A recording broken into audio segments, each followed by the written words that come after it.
there's also basketball going on, and that's why we got Alec Lasley from the Hoosier.com to get us caught up on what's happening. And I know a lot of people, Alec, have been wondering if there's any news about the Arrinten Page visit down to Miami, because obviously Miami has been trying to build up with John Ruiz down there spreading the dollars.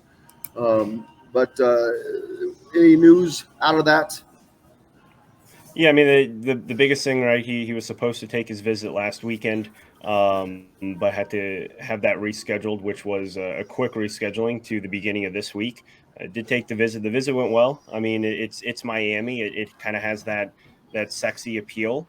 A much different kind of recruiting pitch than what Indiana's kind of brought to the table, which is significant playing time early, NIL, but in a much different aspect than what Miami and how Miami does it. But the biggest thing that's going to win out in this recruitment is the relationships with the family members of Arrinten Page, specifically the mom and the dad, obviously. Another aspect is one of his college or high school coaches went on the Indiana visit and has not been to any other visit up to this point with Arrinten Page.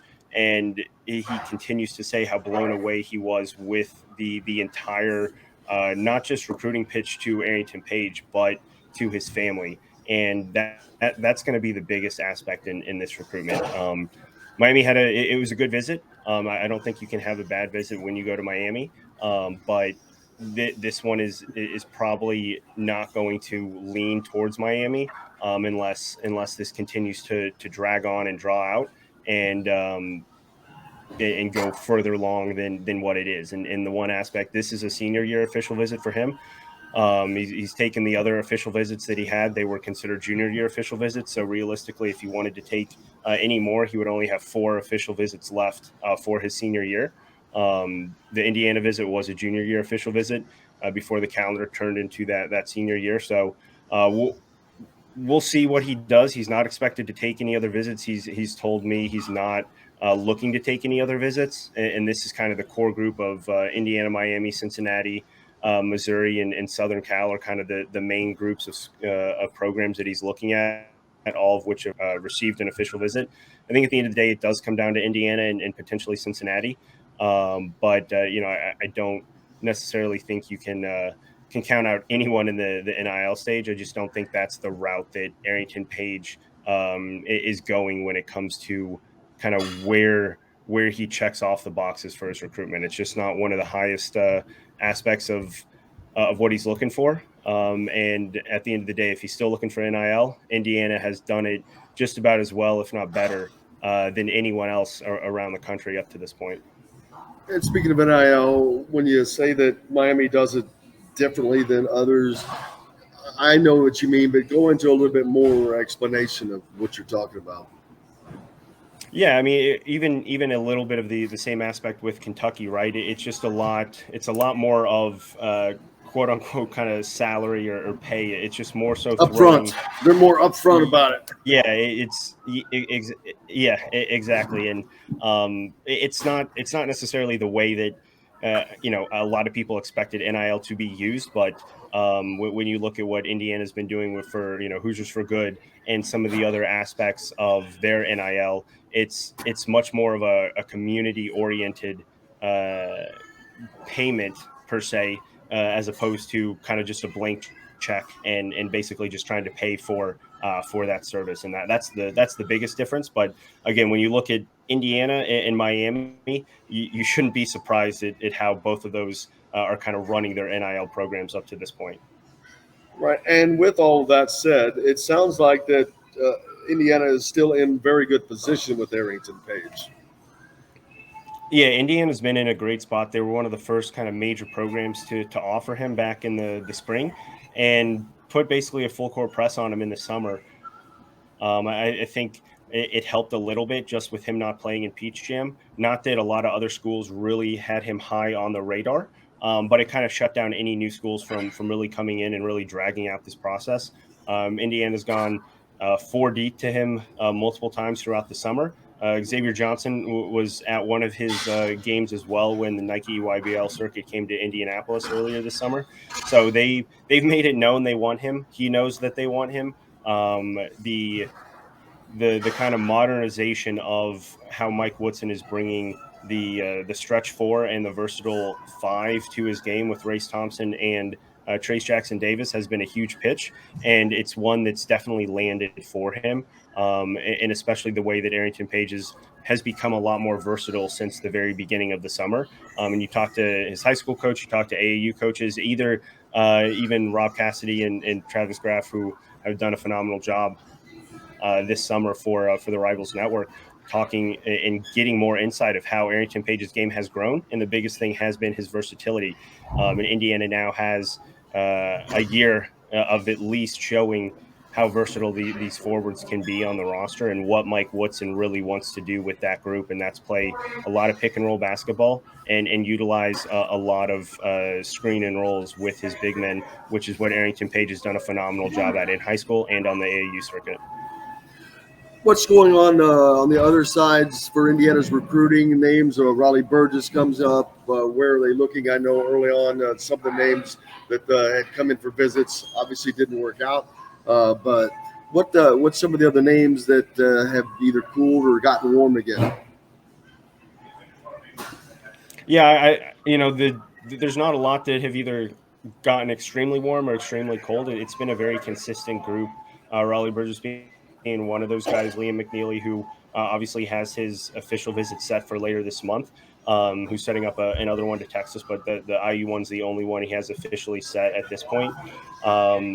You still have Derek Queen, who is a very intriguing player who's going to visit Indiana, wants to visit Indiana. Maryland's going to be tough to beat in that one. He's originally from the Maryland, DC area. And when you look at what Kevin Willard has done, obviously landing Jamie Kaiser and Deshaun Harris-Smith, two DMV guys who Indiana was also obviously after for a certain period of time, that now becomes what was a very good path for Indiana. A little bit of a trickier one. So that's one to continue to follow. There still have been some whispers about him potentially reclassifying to 2023, but at this point, it looks like he's going to stay in the 24 class. And that, there are a lot of guys who are going to continue to kind of come through the Indiana kind of visit here over the next couple of months. Asa Newell, a guy who's going to be coming back for a junior year official visit.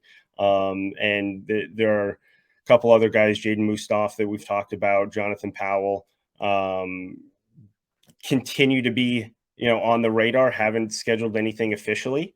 Guys who, continue to kind of, keep an eye out for. But I think Indiana's done a phenomenal job getting the core guys that they want in that class of 2024 and making sure that they're prioritizing them a lot more than a lot of other schools have up to this point, because they jumped into the class of 2023 so early with two early commits that it put them really ahead of the eight ball when it comes to some of the additional players that they kind of wanted to pinpoint here in the later kind of signing period for the class of 2023.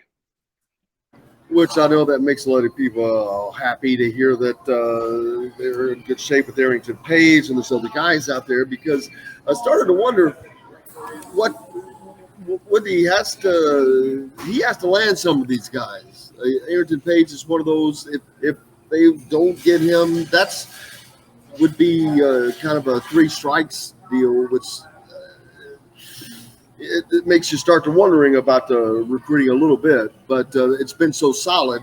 And if they're in good shape, they're in Page, and what's coming in 24 and 25, man, that would keep the recruiting rolling. But this year is kind of an important class with the one coming in. You have Ja'Kai Newton and Cups that are coming in already, but they've got some room there to add the guys, and they need to fill those. You can't bank those scholarships as one previous administration did.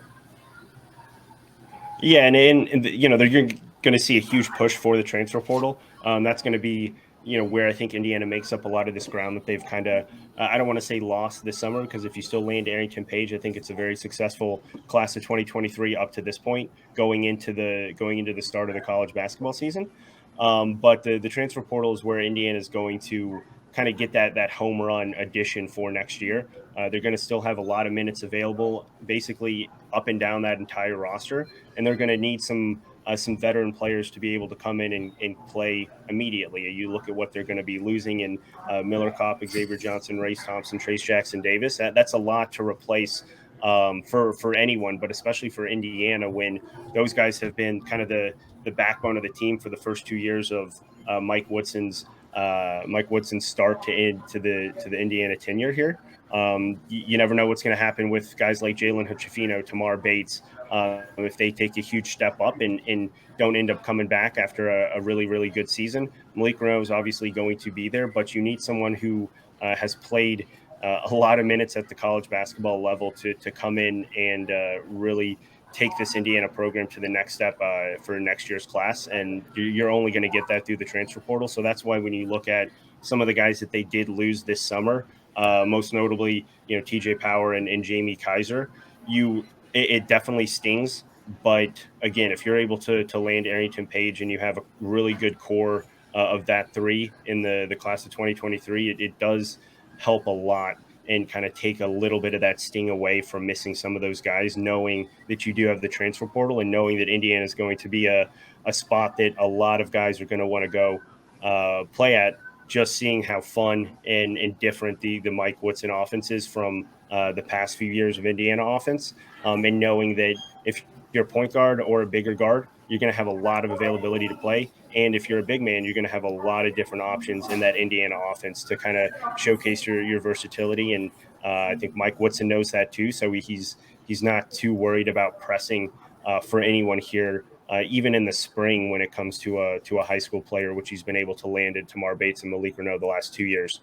But it's definitely transfer portal for Indiana after Arrington Page, and I doubt there'll be anyone to pop up in between then, just due to the fact that there's not a lot of guys kind of on the border that Indiana's been involved with, and that's been the biggest point for Malik Renault and Tamar Bates over the last 2 years, that there was at least some connection leading up to their commitment to Indiana when they did decommit from their previous school. Yeah, it's what will they be looking for in the portal? Because once you get in the portal, it's like going to the BB's market, and you can pick out whatever you want. Just lay it out there. Obviously, they have certain needs, but those needs change in the ebbs and flows with who's playing and how well. What will they be seeking when they get there? Yeah, I mean the biggest thing is shooters, and then big men. It's pretty cut and dry when it comes to what they need. I think you still need a veteran point guard to go out and land, because I do think Jalen Hood-Schifino is going to be a guy who, even if he does come back next year, is only going to be in Bloomington for 2 years. And I think it will take. While I'm a huge fan of what Gabe Cupps is going to bring to the Indiana program, I think that's going to be on the back half of his career as an upperclassman. So you need someone to come in very similar to what they got with Xavier Johnson, a guy who was proven in another Power Five league, to come in and lead a program. So definitely at the point guard position, obviously you need shooting, because that's still a huge question mark, especially with some of the younger guys not showcasing that up to this point. I think you have that in CJ Gunn, Caleb Banks. We've heard numerous Indiana players talk about it, and coaches this summer, his shot making ability. So I think that's going to be a pleasant surprise. But outside of that, with some of the younger guys, it's still kind of to be determined. And when you look at the core players who would be on the roster next year, you don't see a lot of shooting. And not that you see it now or that you saw it last year, but I think you see even less amount when it comes to what could be on the roster next year. And that's going to be a huge point of emphasis in the portal on the perimeter. And then obviously the front court players with a lot of space and a lot of minutes available, because you need more than Arrington Page, Malik Renault, and Logan Duncombe to kind of solidify that front court. And time will tell what Jordan Geronimo will become, but he's not going to be a guy that you can count on for 30 minutes a game playing that 4 position. You need more size. You need more ability to protect the rim when it comes to a true traditional big man. And that's what Mike Woodson has gone out and gotten in the past 2 years. But he's going to go out and get someone like that who can play 25, 30 minutes as that true big man and let Jordan Geronimo space out more on the perimeter.